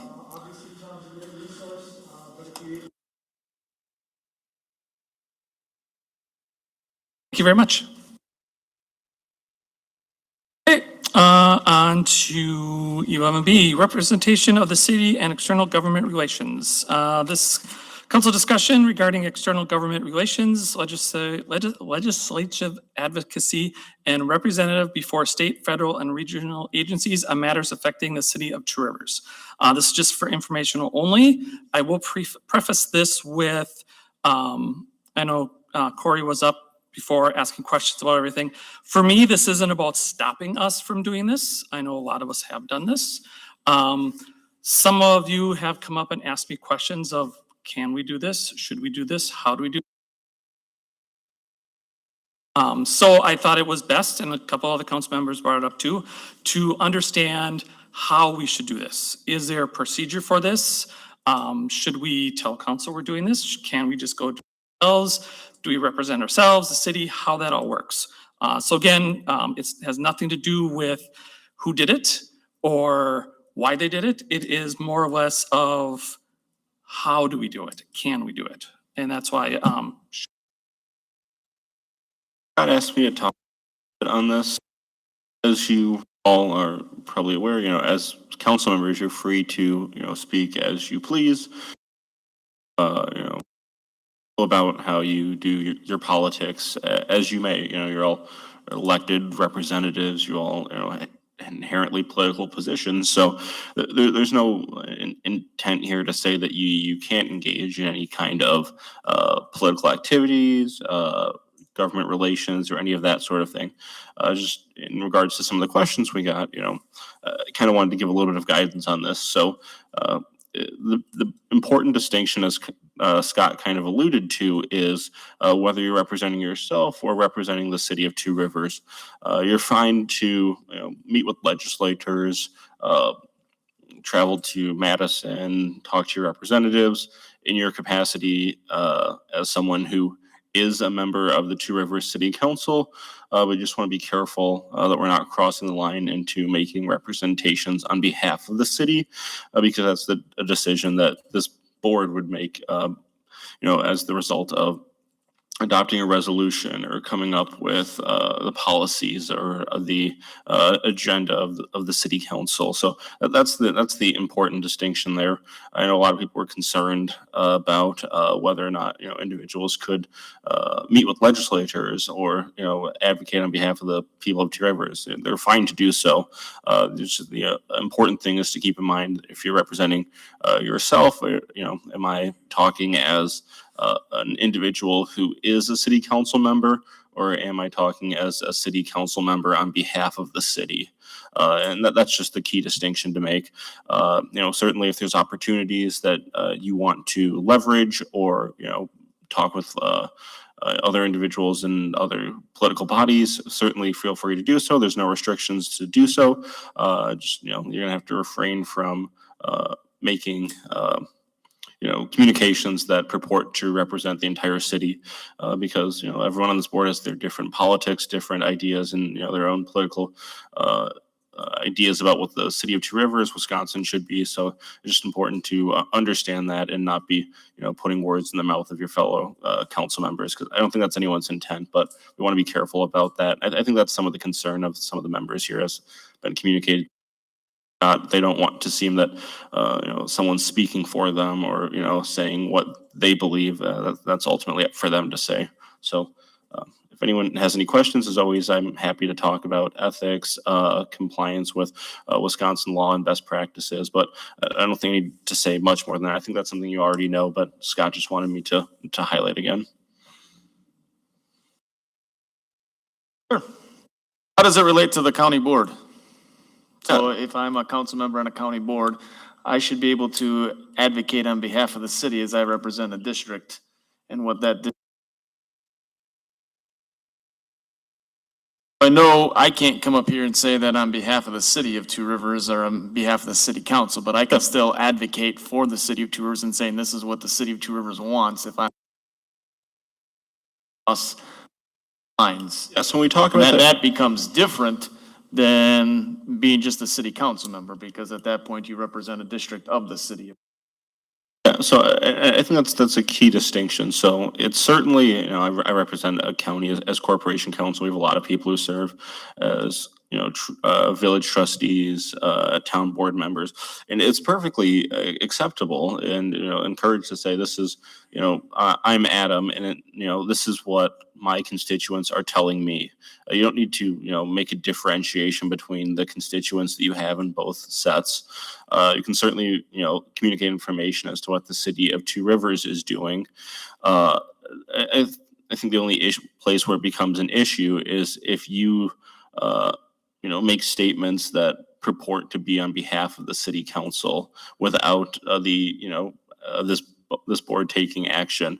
I mean, you can certainly, if items come before you, if you were on the county board, say how you believe it would affect Two Rivers and how you believe your constituents would respond to that. That's certainly proper. You could also state your opinion that you believe this is bad for Two Rivers, right? That's a political opinion. You're perfectly fine to state that. There's nothing in here that restricts, even when we talk about compatibility of office, a restriction on opinion. The only issue comes into when there's, purporting to represent the interests of the city council as a whole. But you're certainly free to say, I think this is good for my constituents or good for the city of Two Rivers or the opposite, right? What we already do. And from what's communicated to me, I don't think anyone's crossed any lines here. I don't think there's been So I was any just issues. surprised the fact that we're talking about it because it's already in paperwork that we've already signed.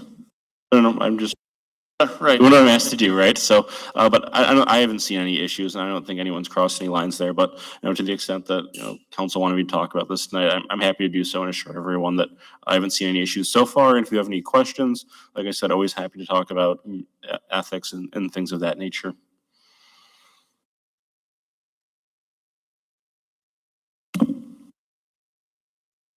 I'd like to.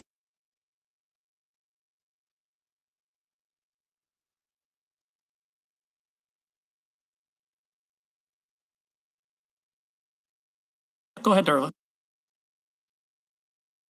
I know that,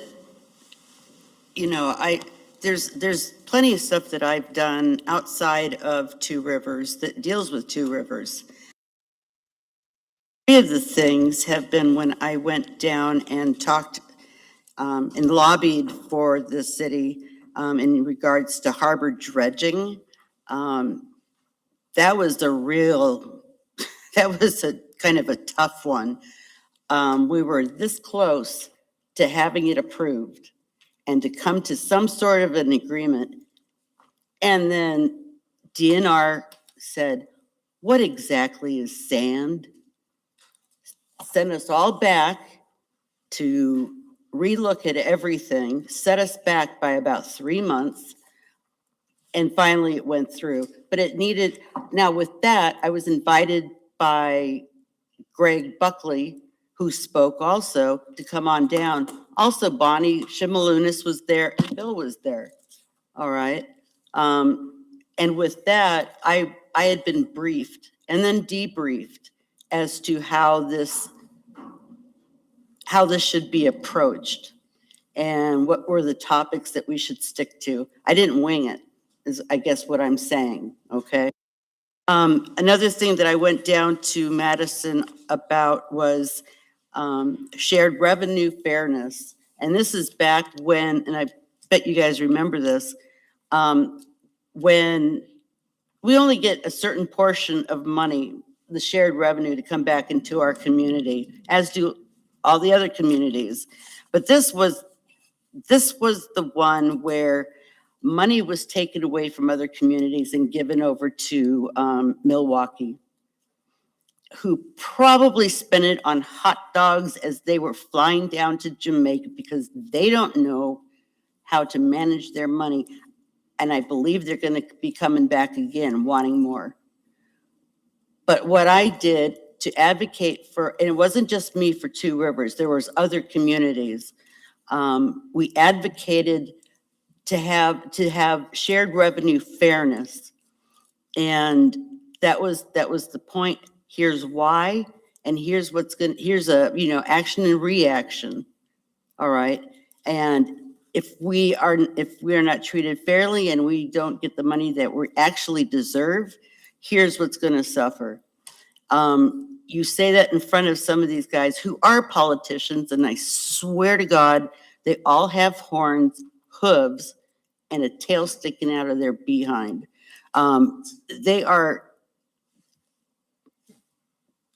There's a lot of agendas floating around. I know you guys know that. But we try, and other communities tried too. And that's the thing, is that you might not get anywhere, and you might not get anywhere, but be loud. Because over time, if we're loud long enough, as are other communities, we're going to have more of a way to approach this. We will learn, and eventually maybe they'll listen to us. All we can do is try. Now that one, Greg was supposed to talk to them. He was to represent Two Rivers, and he ended up not being able to make it. And he asked me to fill in. Again, I was briefed and debriefed, and never at any time did I go off topic. Okay, just to let you know. The third one, which was kind of interesting, was CDBG close, and that is community development. That was community development money. Write me an email and I can give you more information to what it was exactly. But it looked like the government was, money that was ours was not going to be returned to us. All right. And that was all from revenue from our CDBG. Okay. It was a lot of money. All right. So I was able to advocate for Two Rivers by going and talking to a director at HUD in Washington. The reason I was able to do that is I was in Washington for USGLC, which was 2 days long. The next day, because I knew people, staff people in Mark Pocan's office, it was, we're going to go to dinner and then we're going to a hookah bar. You want to come with us? And I'm like, sure. And it ended up, the hookah bar was really cool. And they also had belly dancing, which I was not expecting, but it was interesting. So then I had an opportunity to talk to this director. We were able to focus on Two Rivers for 30 minutes. This is unheard of.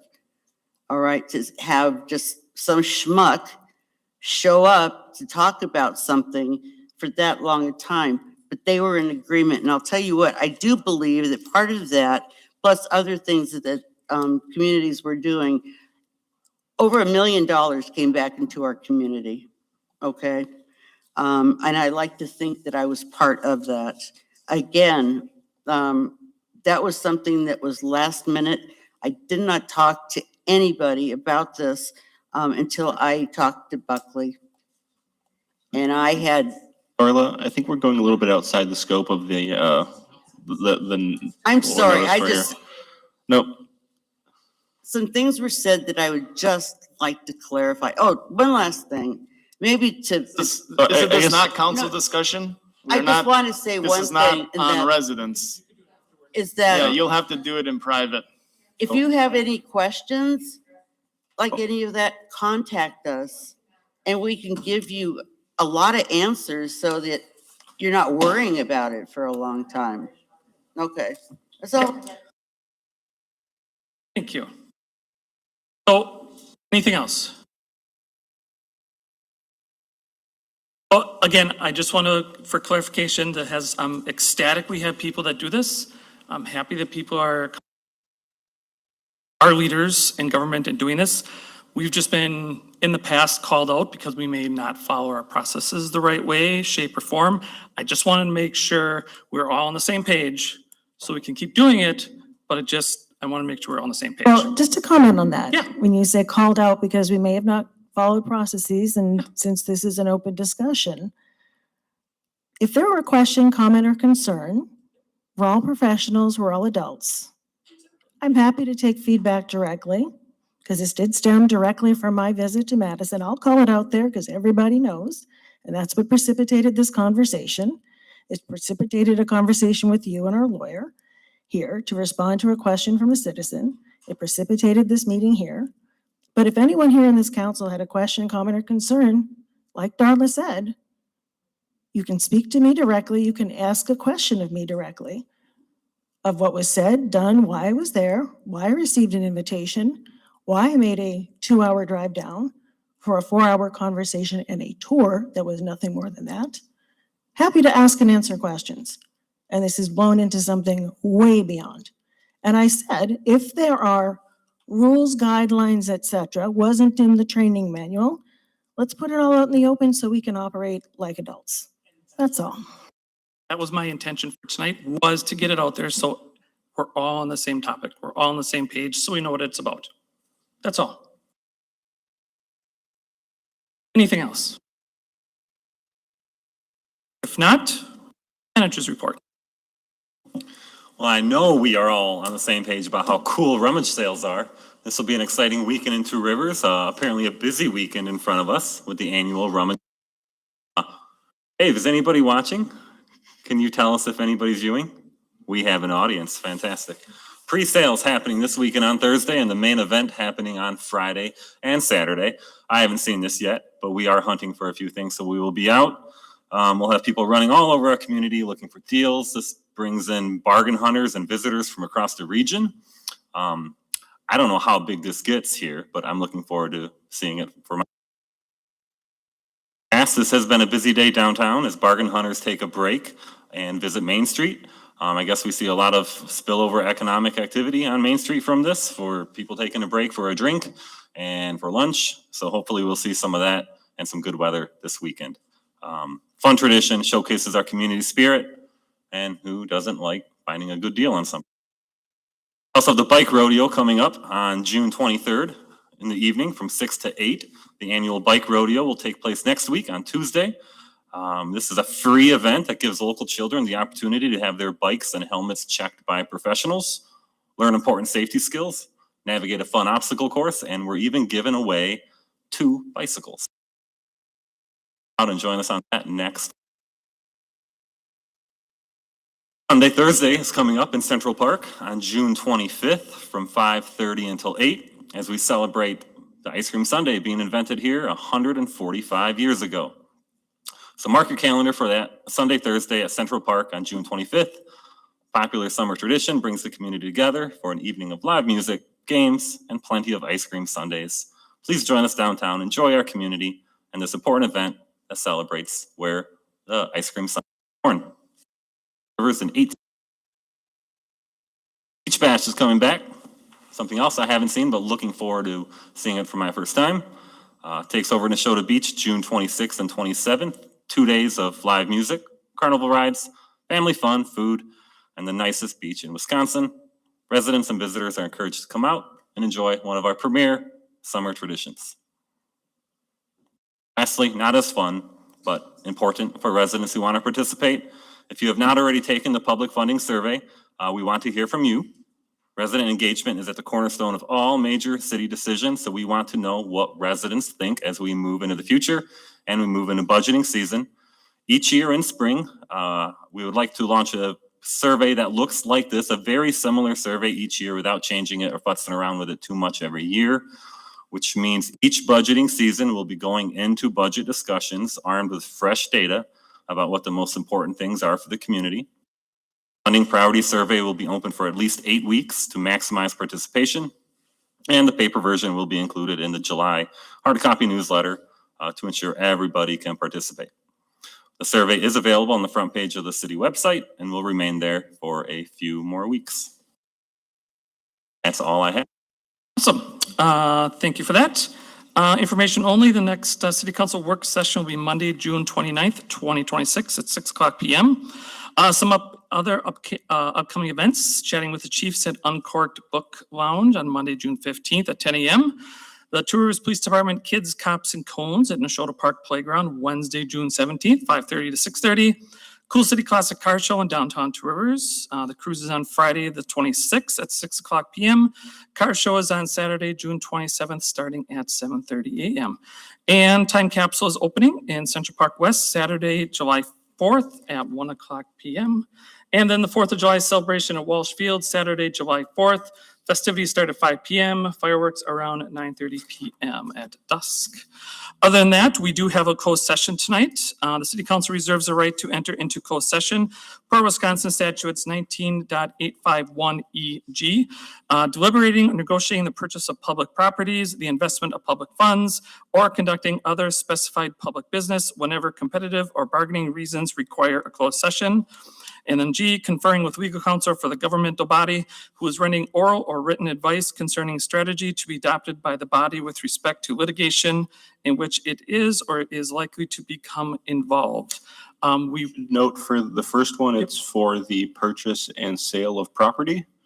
And for the second one, it is in regards to litigation against a previous contractor of the city, to be a little bit more specific. Okay. Thank you for that. We do have to move over to the conference room next door, correct? Because of a camera that is being tested and is running constantly. Yes, it'd be good for a short 5-minute break anyway, I think. So then we are looking for a motion to go into closed session. I'll make a motion to go into closed session. Thank you, Catherine. Thank you, Tim. Any council discussion? See none, we'll do a roll call. Oh, sorry, Mark. Yes, yes, we'll bring you along, Mark. Roll call vote, Amanda. Bill Leclerc, Aye. Doug Brandt, Aye. Tim Petrie, Catherine Delkey, Aye. Scott Steckmeister, Aye. Adam Mahusky, Darla Leclerc, Aye. Mark Bittner, Shannon Derby. Aye. Motion carries. Okay, take 5. Next door. Kathy, What was the second? Kathy. Want to do lobbying down in Madison? Get in touch with the League of Wisconsin Municipalities. Have you already